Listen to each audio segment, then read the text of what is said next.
আসসালামু আন্টি, ভালো আছেন? আমি আনিকা, জিশানের সাথে পড়ি। ওর রুমটা কোন দিকে? আঙ্কেল আসসালামু আঙ্কেল, জিশানের রুমটা কোন দিকে? ও এদিকে। আচ্ছা তুমি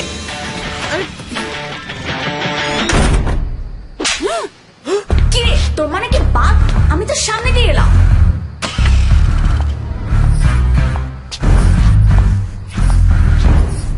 এখনো টাইম আছে, বলবি না?